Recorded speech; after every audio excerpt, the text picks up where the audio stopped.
we're going to start the second part of how to build a complex painting. There are 3 things that will make or break your success at this initial color phase of a large and intricate piece, but we'll get to that in a moment. Now, if you haven't seen part 1 to this video, you may want to click here to view that one first. In this segment, we'll be focused on getting the feeling of light. I recently read the autobiography of renowned American painter Eric Fischl, and there he stated, quote, "You don't paint light, you feel light. You paint toward a kind of illumination. How you capture light is how you create drama," end quote. We'll also cover when to follow your reference photo, when to depart from it, and why you should. Third, we'll discuss how to keep from getting overwhelmed by the details. Now, in part 1, I showed you how to start with preparing a reference photo, how to wipe out some of the highlights, and then how I established the darker values of the composition to get us to this point here. We have a pretty good idea where this one will go at this very early stage. We'll be treating the remaining lighter values with color as we go. I'll add a few more colors than my initial 3 choices. Notice that I usually keep my palette limited. There's enough decisions to make around detail here. I don't need a multitude of color options to make things more complicated. Also, the colors here get me to most of the mixtures I want, and the limitations require to be more imaginative with those mixtures for more dramatic results. I'm going to speed things up and jump around a little bit to demonstrate some painting tips as we go. I'm modeling the light struck areas here, and I'm drawn to get into this cast flower shadow on the face next. I'm working intuitively rather than worrying about working dark to light as I might normally. The flower casting this shadow removes light, which is why cast shadows are generally cool. I love how the light then creeps back into play at the shadow edge to form a dark, warm perimeter of orange surrounding it. Playing with these little details are what will add interest to your work. Then with this broadcast shadow, let's define that pool of cool purple-toned color in the center.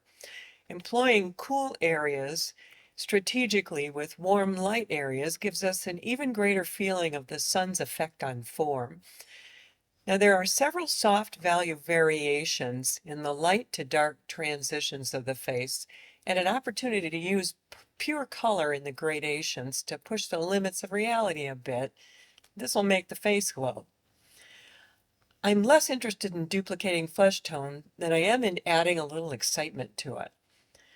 Now, a woman usually has subtle changes in the planes of the face, so I continue to blend with my round brush where each successive color change meets another. Don't forget to observe shadow transitions under the hairline. This builds form from our 2-dimensional surface.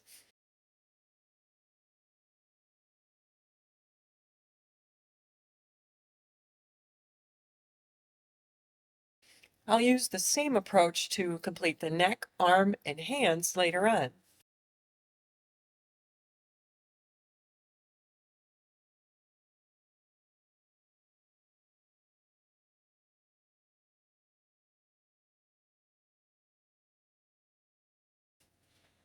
Now I'm ready to tackle the folds of the sleeves. Now this part was really fun for me because every color here is some compatible mixture of white. So I can work back and forth between colors without making them muddy. Looking carefully at the reference, I saw some areas as purple shadows and some areas with bluer tones. I also observe several soft edges that contrast with sharp edges to create that fabric effect. I don't paint every detail accurately according to my reference. I just dabble until I get what says crisp white shirt in the sunlight. So, success tip number 2. For the large complex painting, you don't have to get caught up in being accurate, just be convincing. Getting to the skirt was a little different as the shadows are mostly soft with more of a pooled effect in the fabric rather than folds. And I found this large area more tedious. When you get to a place like that, just get the paint on there and come back to it in subsequent layers rather than labor over it. Next, success tip number 3, with a large painting like this, with such a complicated background, you don't have to paint everything. Let the viewer's eye finish the detail. Often I'll see students who feel they have to paint everything they see and fit it all onto the canvas, and this can be really frustrating for them. As an example of what I'm talking about, my vintage image in this piece is a turn of the 20th century Asian feminist, the first Chinese-American woman to vote, Tai Leung-Schultz.